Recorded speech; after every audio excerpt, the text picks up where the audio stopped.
ബീഹാറിൽ NDA തൂത്തുവാരും exit poll report.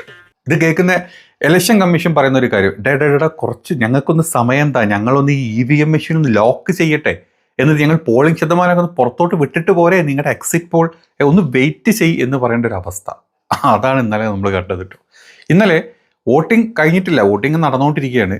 അതിൻ്റെ ഇടയ്ക്ക് EVM മെഷീൻ പോലും ലോക്ക് ചെയ്തിട്ടില്ല. അതിൻ്റെ മുമ്പ് തന്നെ എക്സിറ്റ് പോൾ തുരു എക്സിറ്റ് പോൾ. എവിടെ നോക്കിക്കഴിഞ്ഞാൽ NDA അല്ലാണ്ട് ഒന്നുമില്ല. ഇന്ത്യ മുന്നണി അല്ലെങ്കിൽ ഈ പറഞ്ഞ മഹാഗഡ്ബന്ധൻ എന്ന് പറഞ്ഞിട്ടുള്ള ഒരു മഹാസഖ്യം എവിടെ നിലം പോലും തൊട്ടിട്ടില്ലാത്ത എക്സിറ്റ് പോൾ റിപ്പോർട്ടുകൾ വന്ന് നോക്കിയ സമയത്ത് 10ൽ 9 ഗോദി മീഡിയകളാണ്, എല്ലാം ഗോദി മീഡിയകളാണ്. ഇതിങ്ങനെ സെറ്റ് ചെയ്ത് വെച്ചിരിക്കുകയായിരുന്നു. ഏകദേശം ഒരു 4 മണി 5 മണിയപ്പം തുറന്നു വിട്ടതായിരുന്നു എല്ലാ എക്സിറ്റ് പോളുകളും കൂടെ. ഇതാണ് നമ്മൾ ഇന്നലെ കണ്ടത്. അപ്പോൾ എക്സിറ്റ് പോളുകളുടെ അവസ്ഥ എന്താണെന്ന് മനസ്സിലായി. കാരണം എക്സിറ്റ് പോളുകൾക്ക് പോലും ഇപ്പോൾ ഒരു ചെറിയ പേടിയുണ്ട്. കാരണം 2020 ഇതുപോലെ തന്നെ ആയിരുന്നു എക്സിറ്റ് പോളുകൾ. അന്ന് നിതീഷ് കുമാറിൻ്റെ ഭരണത്തിനെതിരെ, അതല്ലെങ്കിൽ അവിടെ ഈ പറഞ്ഞ RJD അവിടെ വിജയിക്കും എന്നും പറഞ്ഞിട്ടുള്ളൊരു എക്സിറ്റ് പോൾ വിട്ടു നേരെ തലതിരിഞ്ഞാണ് വന്നത്. അന്ന് പണി കിട്ടി. പിന്നെ ഹരിയാനയിൽ വന്ന് നോക്കിയപ്പോഴോ അന്നും കിട്ടി പണി. അങ്ങനെ എവിടെയൊക്കെ പോയോ അവിടെയൊക്കെ പണി കിട്ടിയിട്ടുള്ളൂ എക്സിറ്റ് പോളിന്.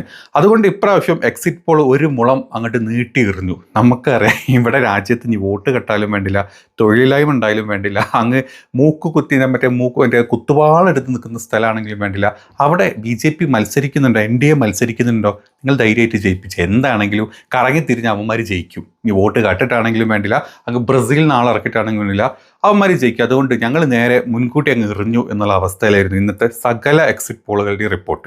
അതിനുശേഷം രാത്രി ഇന്നലെ വൈകിട്ട് 9 മണി 10 മണി ആയതിനു ശേഷമാണ് News 24, അതുപോലെ തന്നെ 1-2 വേറെ ചെർണോമിററിൻ്റെ ഒക്കെ ഇത് വന്നിരുന്നു കേട്ടോ. അവരൊക്കെ വന്ന സമയത്ത് എന്താണോ എക്സ്പെക്റ്റ് ചെയ്തത് ആ രീതിയിലുള്ള ഒരു എക്സിറ്റ് പോൾ, അതായത് മഹാഗഡ്ബന്ധൻ ഏകദേശം 130ഓളം സീറ്റിൻ്റെ മേലോട്ട് എടുക്കും എന്നുള്ള രീതിയിലുള്ള മറ്റൊരു എക്സിറ്റ് പോൾ ഒരു 3-4 നമ്മൾ വന്നതും നമ്മൾ കണ്ടു.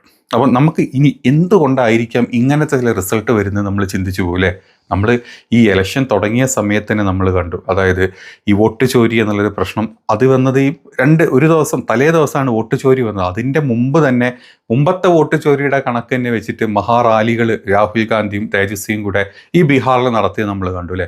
മോദിജിയുടെ പരിപാടിക്ക് ആളില്ലെങ്കിലും മോദിജിയുടെ പരിപാടിക്ക് 1000 രൂപയും ചാപ്പാടും കൊടുത്ത് ആളെ കൊണ്ടുവന്ന അതേ സമയത്ത് ഇപ്പുറത്ത് തേജസ്വിൻ്റെയും രാഹുൽ ഗാന്ധിൻ്റെയും ഓരോ റാലിക്കും ലക്ഷക്കണക്കിന് ആളുകൾ വരുന്നത് നമ്മൾ കണ്ടു.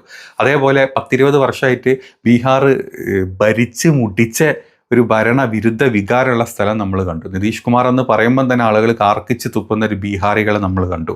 അതിൻ്റെ മാത്രമല്ല, അതായത് ഇലക്ഷന് ഉപമുഖ്യമന്ത്രിമാർ 2 പേരുള്ള ബീഹാറിൽ അവർ വോട്ട് ചോദിച്ച് ചെന്ന സ്ഥലത്തുനിന്ന് ചാണകെടുത്ത് എറിയുന്ന സീനുകൾ നമ്മൾ കണ്ടു. പിന്നെ പോരാത്തതിന് BJPയുടെ ഓരോ പരിപാടിക്കും അവിടെ വരുന്ന ആളുകൾ പോലും പരിപാടി അലങ്കോലമാക്കി അവരുടെ കയ്യിൽ കിട്ടുന്ന സാധനങ്ങൾ എടുത്ത് എറിഞ്ഞ് അവിടെ പന്തൽ വരെ പൊളിച്ചിട്ട് പോകുന്ന വീഡിയോസും നമ്മൾ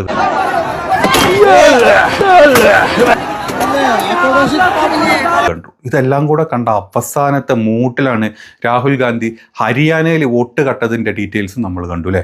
അതായത് 48ഓളം സീറ്റുകൾ നേടി BJP അവിടെ ഭരണത്തിലോട്ട് വരുന്നതും, ആദ്യം എണ്ണിയെ തുടങ്ങിയ സമയത്ത് തപാൽ വോട്ടുകൾ കംപ്ലീറ്റ്ലി ഇന്ത്യ മുന്നണിക്ക് സപ്പോർട്ടായതിനു ശേഷം പെട്ടെന്ന് അവിടെ തകിടം മറഞ്ഞതും, എക്സിറ്റ് പോളിൻ്റെ എല്ലാ പോളുകളെയും നിഷ്പ്രഭമാക്കിയിട്ട് അവിടുത്തെ എല്ലാ കാര്യങ്ങളും തിരിച്ചു വിട്ടതും ഒക്കെ നമ്മൾ കണ്ടു. ഇതൊക്കെ കണ്ടുകൊണ്ടിരിക്കുന്ന സമയത്താണ് ഇന്നലെ ഈ ഒന്നാം ഘട്ട വോട്ടെടുപ്പ് കഴിഞ്ഞ് അതിനുശേഷം വോട്ട് കക്കുന്നതിൻ്റെ എല്ലാ രേഖകളും, അതായത് പല സ്ഥലങ്ങളിലും ഈ CCTV അണഞ്ഞുകൊണ്ടിരിക്കുന്നു, കെടുന്ന സമയത്ത് മറ്റേ സ്ട്രോങ് റൂമിൻ്റെ അകത്തുനിന്ന് വണ്ടികൾ ചീറിപ്പാഞ്ഞു പുറത്തോട്ട് പോകുന്നു. പിന്നെ ഇലക്ഷൻ ഉദ്യോഗസ്ഥരാണെന്നും പറഞ്ഞ് പലവന്മാരും തോന്നുമ്പം ഈ പറഞ്ഞ സ്ട്രോങ് റൂമിൻ്റെ അകത്തോട്ട് കയറി പോകുന്നു. VVPATകൾ റോട്ടിലൊക്കെ ഇങ്ങനെ പാറി നടക്കുന്നു. ഇതൊക്കെ നമ്മൾ കണ്ടു. പല സ്ഥലങ്ങളിലും ഇതാണ് അവസ്ഥ.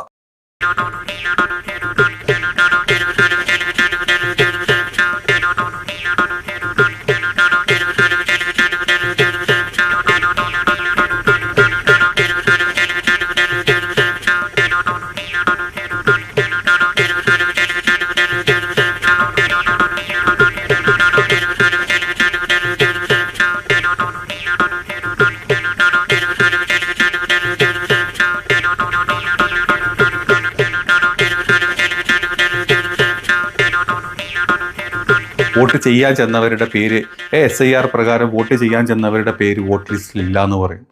ഇങ്ങനെ പലതും കണ്ട് നമ്മുടെ മനസ്സിൽ നമ്മൾ ഉറപ്പിച്ചു. ഇതെല്ലാം കൂടെ കണ്ടു കഴിഞ്ഞാൽ ഇന്ത്യ സഖ്യം തീർച്ചയായിട്ടും മഹാഗഠബന്ധൻ അവിടെ ഭരണത്തിലോട്ട് വരുന്ന നമ്മൾ കണ്ടതില്ലേ. പക്ഷെ അതിനെല്ലാം നിഷ്പ്രഭമാക്കിക്കൊണ്ടായിരുന്നു നമ്മൾ മറ്റൊരു എക്സിറ്റ് പോൾ നമ്മൾ ഇന്നലെ കാണുകയുണ്ടായി. ഇനി ഈ എക്സിറ്റ് പോളുകളിൽ എത്താനുള്ള കാരണങ്ങളാണ് നമ്മൾ ഈ പറഞ്ഞത്. അതായത് കഴിഞ്ഞ ഈ പറഞ്ഞ ഇലക്ഷൻ തുടങ്ങുന്ന സമയം മുതൽ രാഹുൽ ഗാന്ധി ഫസ്റ്റ് വെടി പൊട്ടിച്ചപ്പോൾ തന്നെ ഈ പറഞ്ഞ എക്സിറ്റ് പോളുകൾക്കും ഗോദി മീഡിയകൾക്കും ഒരു കാര്യം ഉറപ്പായി. എന്തൊക്കെ കുത്തി മറന്നു കഴിഞ്ഞാലും അവിടെ ഇന്ത്യ ഗഠബന്ധനെ ജയിപ്പിക്കില്ല, വോട്ട് കട്ടിട്ടാണെങ്കിലും NDA ജയിക്കും. ആ രീതിയിലോട്ടാണ് കാര്യങ്ങൾ നമ്മൾ കഴിഞ്ഞ കുറേ വർഷങ്ങളായിട്ട് കാണുന്നത്. അതിന് വിത്ത് തെളിവ് രാഹുൽ ഗാന്ധി പുറത്തോട്ട് വിട്ടു. ഇനി അത് മാത്രമല്ല, കഴിഞ്ഞ 3-4 ദിവസങ്ങളായിട്ട് അമിത്ഷാ അവിടെ കുത്തിയിരുന്നിട്ട് എന്തൊക്കെ പരിപാടി ചെയ്തുകൊണ്ടിരുന്നത് ആ പടച്ചമ്പുരാൻ പോലും അറിയില്ല. ഇനി മേലുള്ള ആൾ കാണും, മേലുള്ള ആൾ കാണും എന്ന് പറയുകയാണെങ്കിൽ മേലുള്ള ആൾ കാണില്ല. മേലുള്ള ആളെ വരെ നമ്മൾ നല്ല രീതിയിൽ കവർ ചെയ്തിട്ടാണ് നമ്മളവിടെ ഹോട്ടലിൽ ഇരുന്നിട്ട് എല്ലാ പരിപാടികളും കാണിക്കുന്നത്. हम लोगों ने भी बहुत सरकारें चलाई है. कभी देखा आपने कि सीसीटीवी, जो कि पब्लिक प्लेस है, सीसीटीवी कवर कर दिया जा रहा है कि उनकी गृह मंत्री यहाँ है, किससे मिल रहे हैं भाई? छिप छिप कर गृह मंत्री, देखिए ये रहा आपका सीसीटीवी. ഇനി ബീഹാറിലോട്ട് കൊണ്ടുവന്നിട്ടുള്ള ഇലക്ഷൻ ഡ്യൂട്ടിക്ക് കൊണ്ടുവന്നിട്ടുള്ള സകല IAS IPS അങ്ങ് ഗുജറാത്തിൽ നിന്നും അങ്ങ് UP നിന്നും അങ്ങ് ഹരിയാനയിൽ നിന്നും ഒക്കെയാണെന്നുള്ളതും നമ്മൾ കണ്ടു. ഇനി ഇലക്ഷൻ ഡ്യൂട്ടിക്ക് വന്ന പോലീസുകാരാണെങ്കിലും ഈ പറഞ്ഞ സംസ്ഥാനങ്ങളിൽ നിന്നാണ്. ഇന്ത്യ ബ്ലോക്ക് ഭരിക്കുന്ന ഒരു സംസ്ഥാനങ്ങളിലും ആരെയും കൊണ്ടുവന്നിട്ടില്ല. ഇലക്ഷൻ കമ്മീഷൻ, അവിടെ വന്നിട്ടുള്ള ഇലക്ഷൻ ഓഫീസേഴ്സ്, അവിടെ വന്നിട്ടുള്ള പോലീസ്, ഇതെല്ലാം നമ്മുടെ കയ്യിൽ ഇങ്ങനെ അമ്മാനമാടുന്ന കുഞ്ചിരമ്മമാരാന്നുള്ളതും നമ്മൾ പുറത്തോട്ട് കണ്ടു. പിന്നെ എന്തിനാണ് CCTV വരെ കവർ ചെയ്തിട്ടുള്ള മീറ്റിങ്ങുകൾ നടത്തിയത് എന്ന് ചോദിച്ചു കഴിഞ്ഞാൽ നമുക്കാർക്കും അറിയില്ല.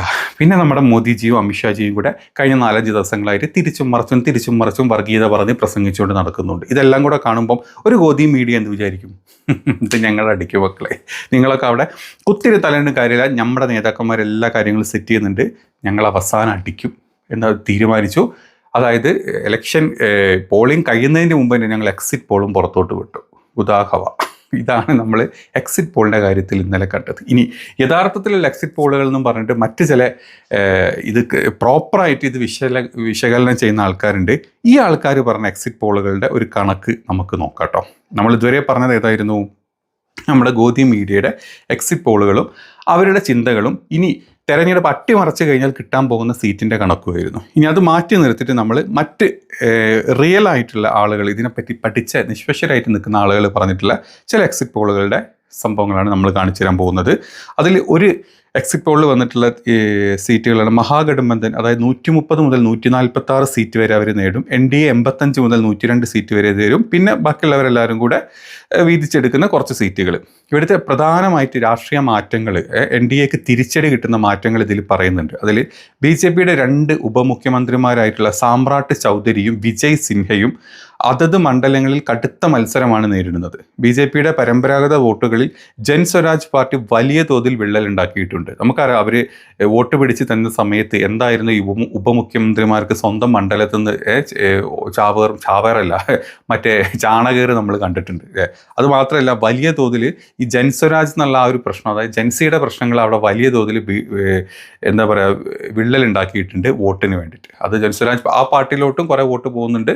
മറ്റ് എന്താ പറയുക ഈ RJDക്ക് നല്ല രീതിയിലൊരു സപ്പോർട്ട് ഈ ജൻസ്വരാജ് കാരണം ഉണ്ടായിട്ടുണ്ട് എന്നാണ് ഇവരുടെ വിലയിരുത്തൽ. ഇനി മുഖ്യമന്ത്രി സ്ഥാനാർത്ഥിയെക്കുറിച്ച് വ്യക്തമായ പ്രഖ്യാപനം ഉണ്ടായിട്ടില്ല BJPയിൽ ഇതുവരെ. നിതീഷ് കുമാറാണോ വേറെ ആരാണോ എന്നുള്ളതിനെ പറ്റി ഒരു പ്രഖ്യാപനം ഇതുവരെ ഉണ്ടായിട്ടില്ല.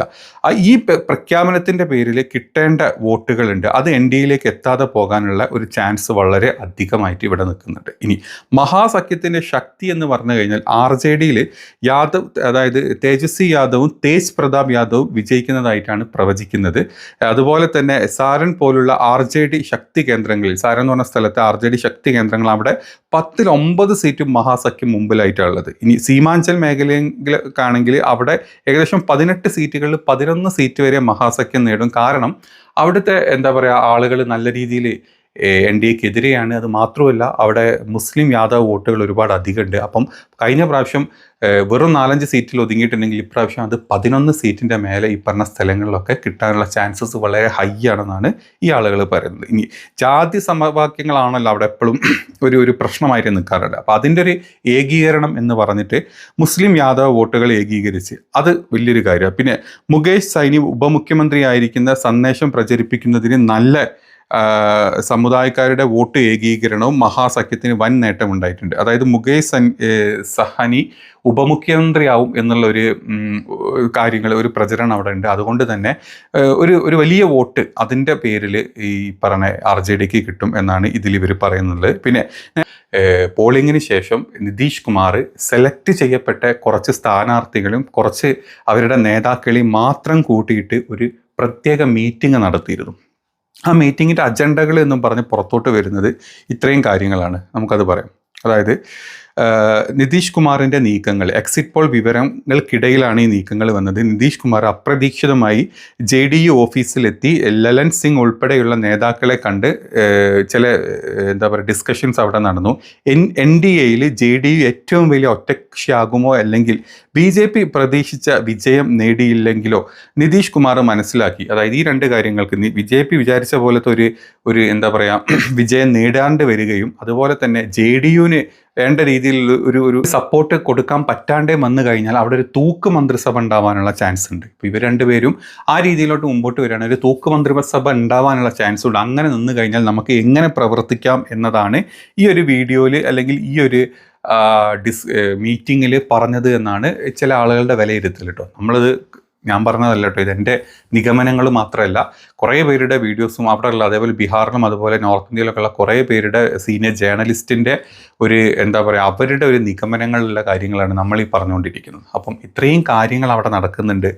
ഈ വോട്ടുകളോ ഈ കാര്യങ്ങളൊക്കെ പറഞ്ഞിട്ട് നമ്മൾ കണ്ടു, ഇവരുടെ ഓരോ പരിപാടിക്ക് ആളുകൾ തടിച്ചു കൂടുന്നത് കണ്ടു. എന്നിട്ടും NDAക്ക് ഈ ഭരണവിരുദ്ധതയുള്ള സമയത്ത് ഇത്രയും വലിയ വോട്ട് കിട്ടുമെന്ന് പറഞ്ഞു കഴിഞ്ഞാൽ അതിൽ ഒരുപാട് പാളിച്ചകളുണ്ട്. അതല്ലെങ്കിൽ ഞങ്ങൾ എന്ത് കൊടുത്തും, ഞങ്ങൾ ഏത് വില കൊടുത്തും, ഏത് വോട്ട് കെട്ടും, ഞങ്ങൾ അവിടെ വോട്ട് അല്ലെങ്കിൽ ഞങ്ങൾ അവിടെ ഭരണം പിടിക്കും എന്നാണെങ്കിൽ അതും ഈ എക്സിറ്റ് പോൾ, ഗോദി മീഡിയകൾ വിട്ടിട്ടുള്ള എക്സിറ്റ് പോളുകളും കണക്ട് ചെയ്യുമ്പം നമുക്ക് നമ്മുടെ രാജ്യത്തിൻ്റെ അവസ്ഥ എന്താണെന്നുള്ളത് ചിന്തിച്ച് നോക്കിയാൽ മനസ്സിലാവും.